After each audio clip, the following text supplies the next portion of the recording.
Thanks for joining us for this special edition of Vegas Unsolved. I'm Denise Rosch. It can be a long wait until justice is served in crimes, but 2 local police departments are expanding their teams to get answers. Metro Police have more than 1,200 unsolved cases on their shelves, spanning from the 1950s to the 2020s. They currently have 1 supervisor, 3 full-time detectives, and 4 part-time cold case investigators who are all retired Metro detectives. And they'll soon be adding an important piece to the cold case squad. The department is looking to hire a forensic genealogist to help identify homicide suspects through DNA. So Sheriff McMahill agreed with that desire, and we are now pretty soon going to be seeking someone to fill the role of a forensic genealogist on a part-time basis, which will help us immensely on some of our cold case investigations.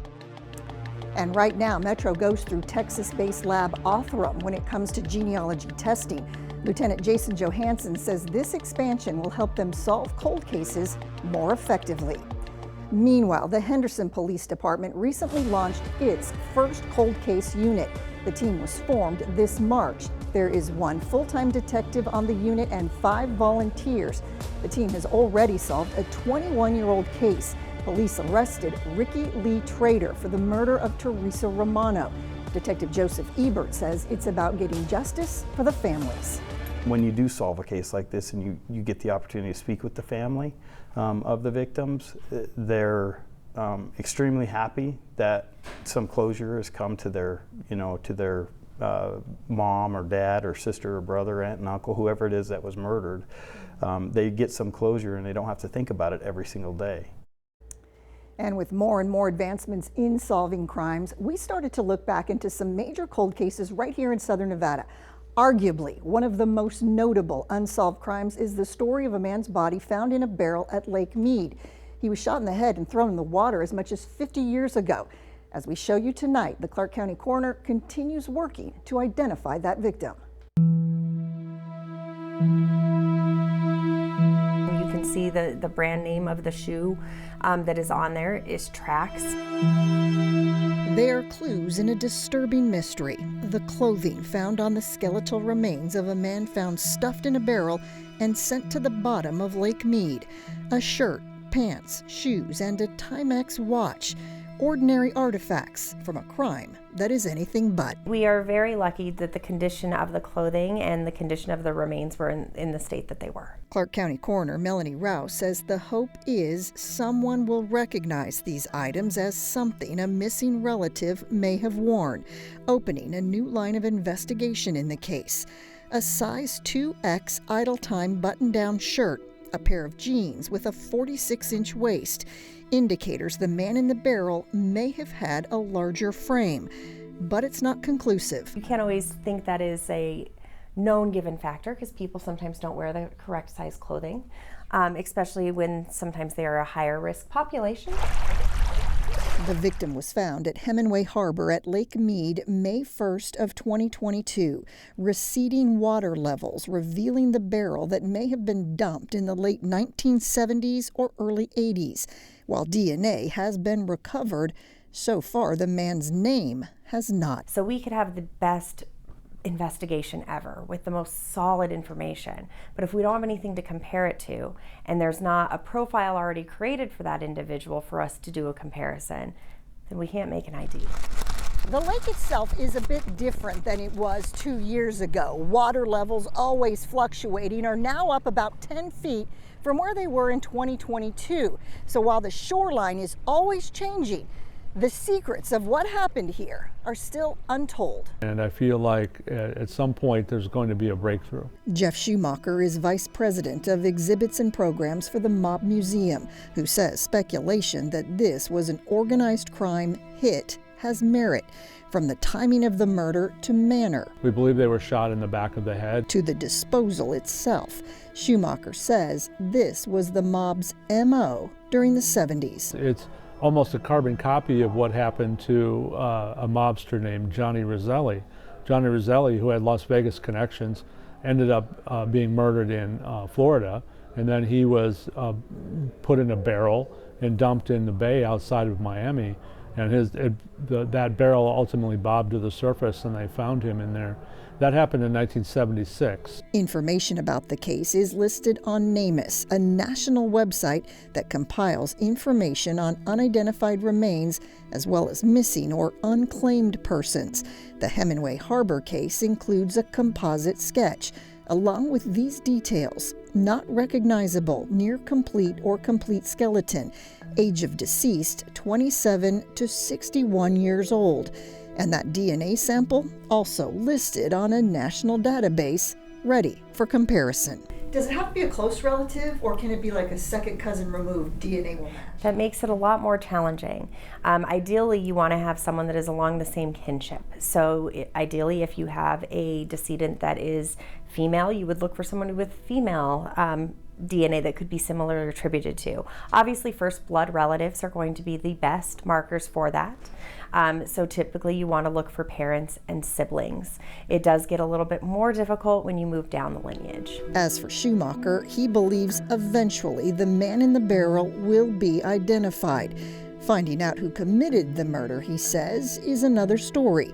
The truth hidden somewhere in the darkest corners of Las Vegas history. You've got the neon lights blaring around you, but then there's the shadows behind the neon lights, and that's where the interesting stuff happens. Now, as investigators look for answers in that case, we're getting an exclusive look at evidence in the death of a young heiress, Marion Berry Ouma, who was shot to death and tossed over a guardrail near Hoover Dam 45 years ago.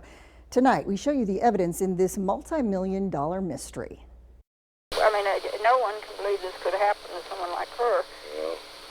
Everyone loved her. She wouldn't harm a flea. It's a recording tucked away inside the Mojave County Sheriff's Office in Kingman, Arizona. I just want you will keep working on it, though. Oh, yes, you betcha. And I might call you from time to time if you don't mind. A telephone call between a homicide detective and the grieving mother of 29-year-old Marion Berry Ouma, part of the case file in an investigation that began 45 years ago. It's been a long time. Do you think this case is solvable? You know, I don't know if it's solvable. I go with the mindset that they all are. Lori Miller is with the Mojave County Special Investigations Unit, looking through the cold case with ties to both Arizona and Nevada. Ouma found shot to death January 3rd, 1979. Because of the date, they called her New Year's Nancy. Her body thrown down an embankment near Hoover Dam. It would be 2 years before she was identified through fingerprints and dental records. No observable defensive wounds or anything, so... No sexual assault? No scrapings, no under the fingernails, nothing that we could get. Now, News 3 given an exclusive look at the evidence detectives are still hoping will lead to a killer. From Ouma's clothing, These were the pants that she was wearing. to fibers, hair, even bullet fragments pulled from her body.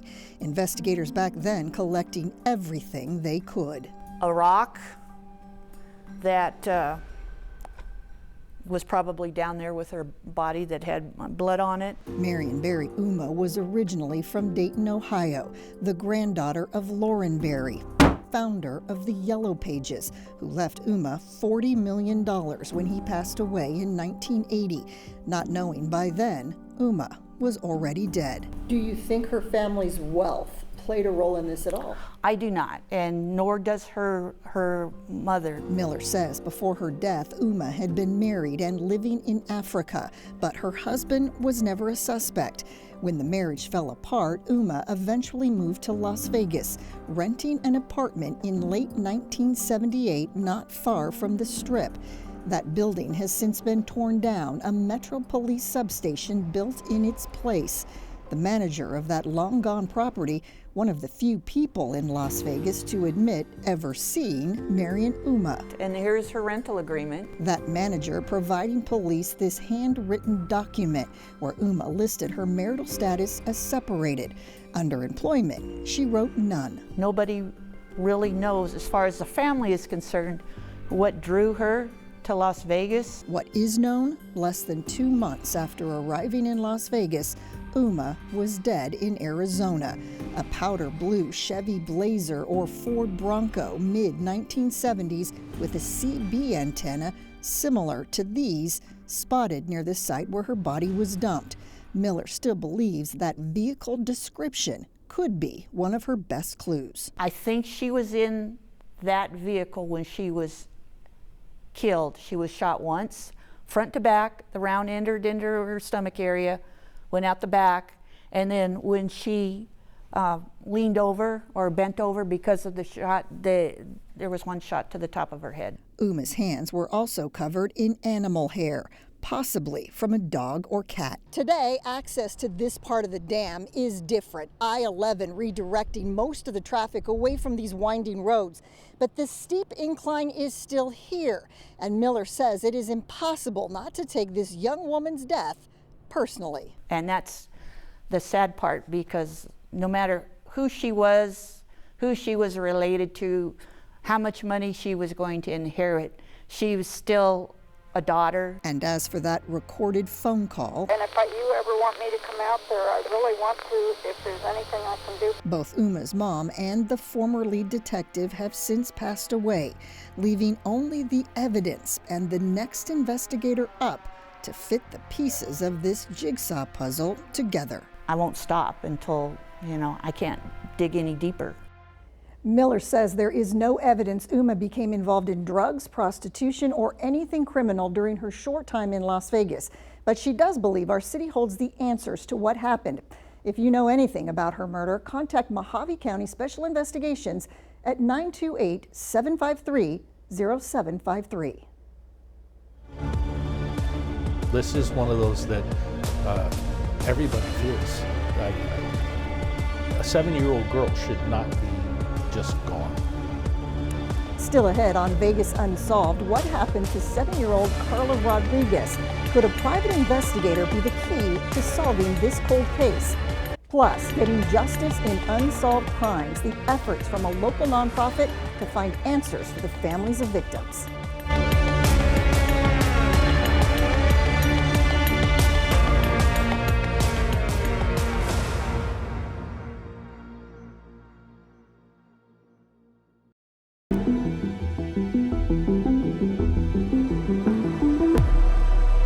Now, while all missing persons cases are tragic, veteran detectives will tell you cases involving children hurt the most.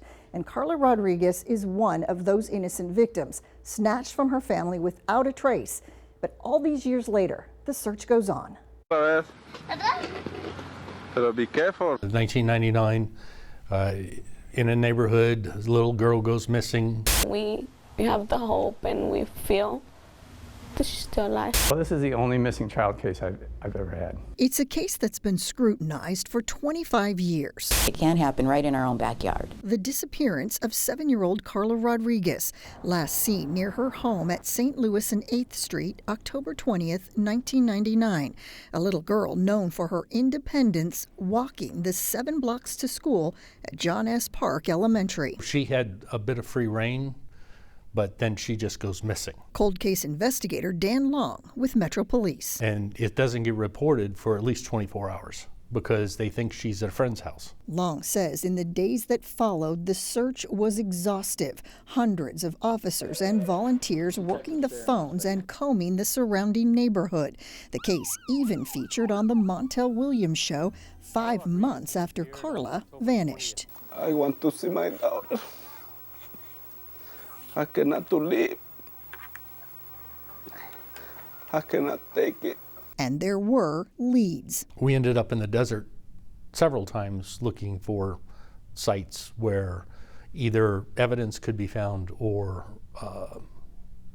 remains. But the most promising break took officers to this apartment building half a mile from Carla's home, a pair of bloodhounds leading them to a particular unit where 2 adult brothers lived together. We found toys in the brother's house. There's no children living there.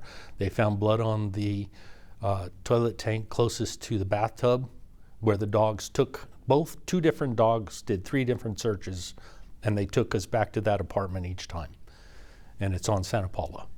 and they took them to the bathtub each time.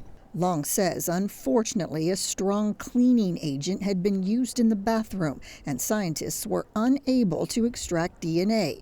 The brothers themselves have since passed away. One of the brothers seemed to fit the profile of somebody who could do this. Todd Tumbleson is a retired FBI agent and current investigator with the state of Nevada. With Metro's blessing, he's taken another look at the case and hopes by re-airing the details of Carla's disappearance, a new witness will step forward. They were afraid of somebody. I mean, so many people have died in this case who were suspects. Maybe they aren't afraid anymore. They just need a prompting to come out and tell us the information they know. This is the latest FBI flyer showing Carla at age 7 and age progressed to 20 years old and 25. Today, she would be 32 years old. We've had people come forward saying that they are Carla. None of them have turned out to be Carla yet. Why would someone do that? They feel that they are, that their family is not their family, or they're having issues. As for Carla's family, they have never given up hope. If anyone has any clues, please report it. That's all we asking for, your help. The not knowing, a life sentence for them all. Up next on Vegas Unsolved, a fight for justice in Southern Nevada. What a local nonprofit continues to do to help get answers in cold cases.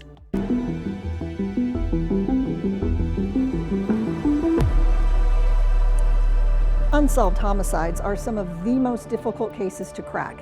While detectives never give up on any case, a private citizen wondered if there was something financially he could do. And in 2020, the Vegas Justice League was born. We just wanted to do good things for the community. Justin Wu says it's an idea that sparked a movement. We sponsored a case and ended up solving 2 cold case murders in Las Vegas. The Las Vegas tech entrepreneur and his wife, Lydia Ansel, part of the Vegas Justice League, an organization that funds advanced DNA testing on unsolved homicides through Othram Laboratory in Texas. Good afternoon, everyone. Last year, the couple was there as Metro announced the closure of 2 cold cases involving the same suspect.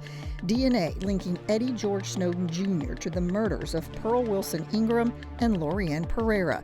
Ingram's sister speaking to News 3 about the long-awaited break. It's many things they could have donated their money to, and I thank God for people like them, because without that, we would never have known. Like many suspects identified years later, Snowden had already passed away. There will be no prosecution for the murders of Ingram and Pereira. But what the Justice League is helping to do is uncover answers. The one that always sticks is the Stephanie Isaacson case. Including for the family of 14-year-old Stephanie Isaacson, who disappeared in June 1989 while walking to El Dorado High School. Her body later found in a desert lot. The teen had been sexually assaulted and strangled. DNA was collected, but at the time, no match was found. And they had tried sending to, I believe, 2 other labs previously. And every time you send this stuff to the lab, it consumes the DNA. So there was so little left, it was considered unsolvable. And we begged for the case anyway, and the lab broke the world record for smallest amount of DNA used, and they solved the case. I think it was about the equivalent of 15 human cells worth of DNA. The man linked to her death, Darren Roy Marchant, committed suicide in 1995.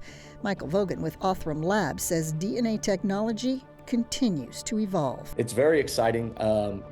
We're seeing cases that we were turning down even as recent as 6 months ago that we're now accepting because we now feel more comfortable that we can develop a really high-performing, valuable profiles. But DNA alone cannot solve every crime. It is months of detective work once a link is found, interviewing witnesses and tracking down additional evidence.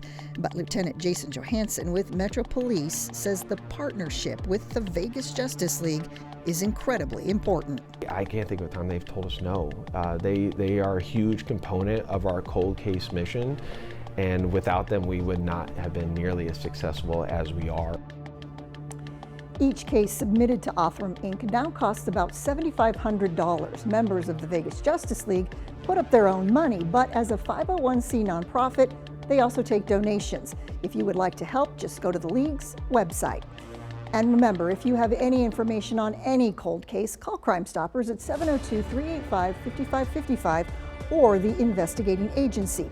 The smallest piece of information could make a huge difference in a cold case. To watch any of our Vegas Unsolved stories, just head to news3lv.com. Thanks again for joining us for our special edition of News 3. Have a good night.